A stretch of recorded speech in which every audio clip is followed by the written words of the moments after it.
So what you've seen is, again, from these documents, is the Israeli Navy dispersing from the big port at Haifa. It's moving some of its nuclear-capable missiles out of the way into hiding, into underground bunkers, we presume. It doesn't make quite clear what they're doing with them, but it's certainly dispersing them. So it's preparing for an Iranian response. So we've had this leak of US intelligence documents, and it suggests that Israel has been planning for a retaliation to Iran. What was included in these documents, and what do we know so far? So these documents come from something called the Geospatial Intelligence Agency, which is a posh name for a bit of the Pentagon that looks at satellite pictures. And it looks at 2 days, October the 15th and 16th last week, and what Israel was up to in its military bases, basically. And there are 2 pages for this document. There are no satellite pictures in it. There's just the analysis of what was seen. It focuses on the fact that there were some kind of military exercises being conducted that involved fighter bombers armed with airborne ballistic missiles, 16 Golden Horizon ballistic missiles, and also 40 ISO-2 missiles bombs, which is, and they're a new type of bomb that's come onto the market. They're American supplied. They came on the market in the last few years. They have been used once or twice before. But, their precise capabilities aren't fully studied. But the important thing is that overall, this picture, along with the other thing they had was refueling tankers. So these are planes. They're going to be flying a long way, for example, to Iran. They'll need refueling, and they're going to drop bombs and also fire from presumably further off ballistic missiles. The important thing is the size of this package, if you like. If that's all that Israel's going to do, then that kind of falls in the medium range of what Israel's retaliation could be. There's no indication from that they're going to try and wipe out Iran's nuclear program, which would require much more firepower than that. The documents themselves compare it to a strike in September on Yemen, where Israel retaliated for a drone attack on Israel by the Houthi rebels, who are an Iran-backed group in Yemen, who've also been attacking Western shipping and shipping that's heading for Israel in the Red Sea and the Arabian Sea. So that would not be a huge operation, be substantial. Those are quite big armaments. Partly would depend, of course, on where they were aimed at, and the assumption is if they all got through, of course, they could do quite a substantial amount of damage to Iranian military bases. But that would be medium level response by Iran, as it wouldn't be a total destruction of its nuclear program, which is what America is afraid that Israel will try to do. So the only question really is, was there anything else that Israel is planning that wasn't picked up? I suppose it's possible that there were other exercises, other military bases, but then you'll think, well, why was this leaked and not that? But then there's also the question of assassinations, cyber attacks, both of which are things that Israel has done pretty successfully against Iran in the past. So combine all those together with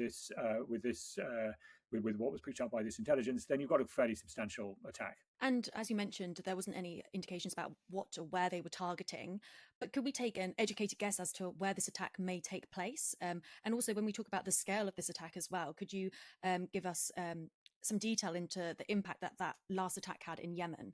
Well, this is the $1 million question. The Yemen attack was just basically attacked the port at Hodeidah, the big port in Yemen, which is the main supply line to the country as a whole, particularly during the civil war, when Yemen has become divided. Hodeidah is the main port serving the north of the country, which is the area that's Houthi controlled. So that's where its food comes in from, but it's also where it's getting, one assumes, its weapons from Iran. The Houthis are getting their weapons from Iran. So that was a fairly significant, but concentrated blow. There are other sites hit as well.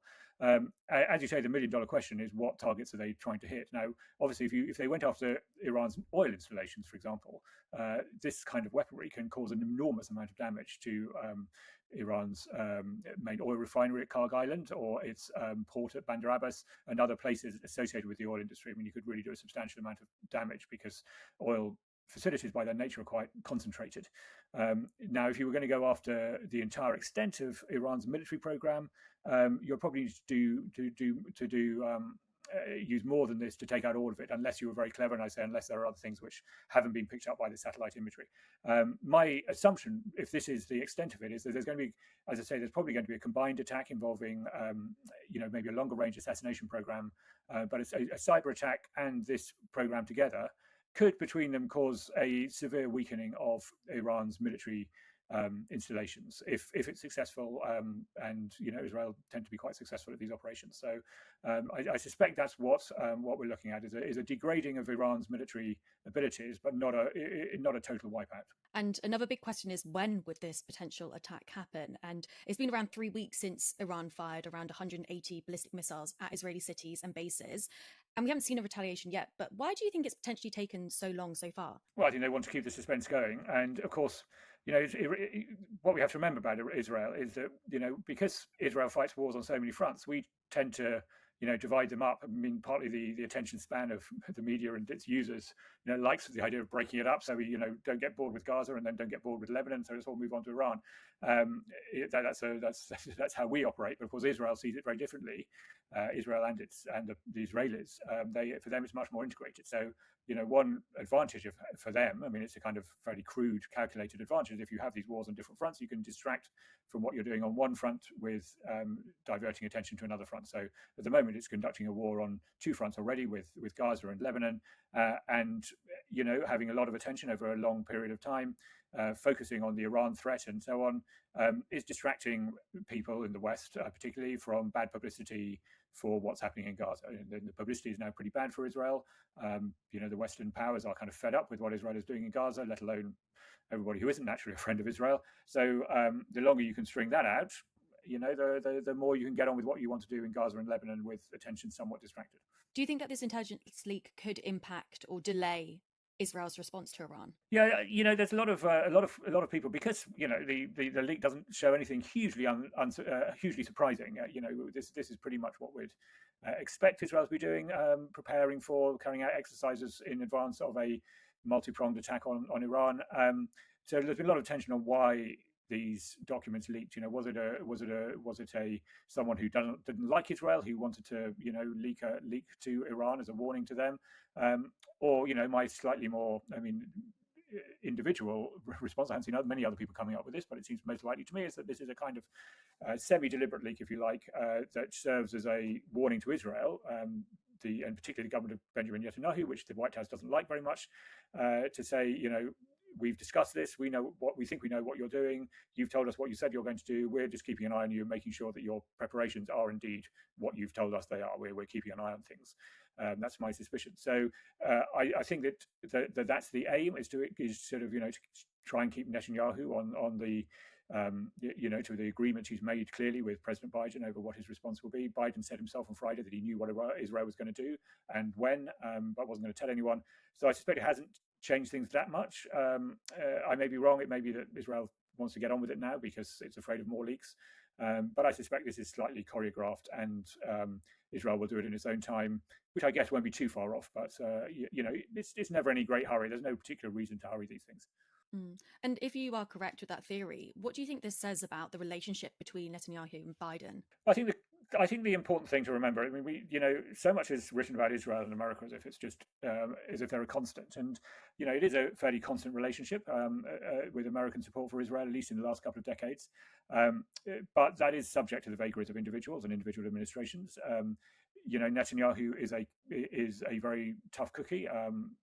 That's one way of putting it. He's very good at manipulating public opinion. He's very good at manipulating the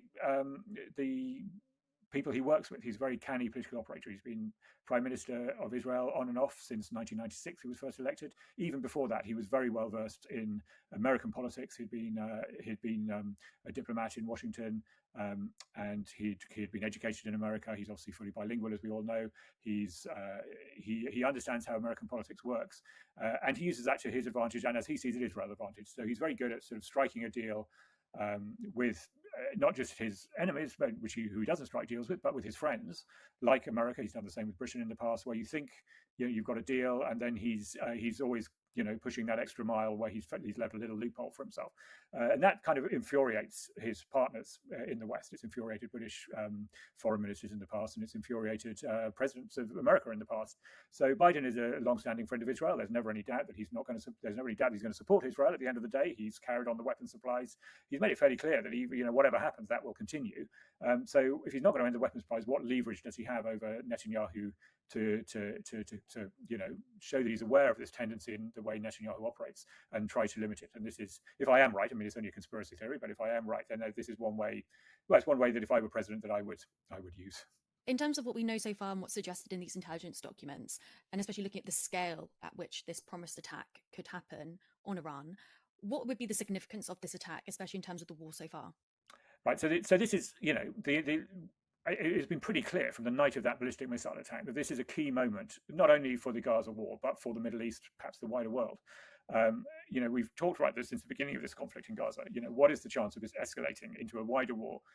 There are voices in Israel, there are voices in Washington that say that Iran is the single casus belli, is the motive factor that threatens Israel, therefore threatens, in American and Israeli views, peace in the Middle East. That if you somehow defang Iran, the Islamic Republic, which has the destruction of Israel as part of its core ideology, and to achieve which it's funded all these militias across the Middle East, in Iraq, Syria, Lebanon, now Yemen, certainly the Hamas and Hezbollah, most importantly at the moment.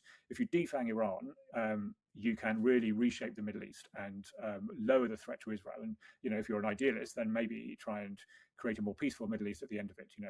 That's the hawkish view. The dovish view, which is the view of President Biden, is that if you try and do that, there will be a massive reaction. Iran will attack American interests across the Middle East, including American allies. America has bases within very close range of Iran. It has central command. One of the three main branches of the American military is based in Qatar. It's got the Fifth Fleet in Bahrain. It's got military bases elsewhere. Very easy targets for Iran and, of course, its allies as well. Saudi Arabia, UAE, are all very close to Iran. So Biden is saying don't do anything that would trigger an Iranian escalation into all-out war. The idea that Iran would say, well, if you're going to come after us as a regime, try and topple us as the Islamic Republic, we will go down fighting. That's a very dangerous moment for the Middle East. But there are voices pushing to call Iran's bluff, as they see it on that one. So this is why we are where we are in these negotiations. As I say, underlying this leak, in my view, is my view, and it's only speculation, but it seems to be what I would read from these documents and the way they were leaked, is that Biden has won an agreement from Netanyahu, that Netanyahu will push his response to the limits of what Iran can accept without broadening the war. So I think if he does this, and again, this is the other thing the documents show, is how Israel is preparing for a response. I think the agreement is that Israel will strike Iran in such a way that if Iran does retaliate, it will only retaliate again by striking back at Israel. So what you've seen is, again, from these documents, is the Israeli Navy dispersing from the big port at Haifa. It's moving some of its nuclear-capable missiles out of the way into hiding, into underground bunkers, we presume. It doesn't make quite clear what they're doing with them, but it's certainly dispersing them. So it's preparing for an Iranian response on Israel. My suspicion is that this implies, the corollary is this implies that the deal that Biden has struck with Netanyahu is that there won't be an attack of the scale that would broaden the war. That's my reading of this, but it's speculation. But that's what I would read from these documents. It's a pleasure.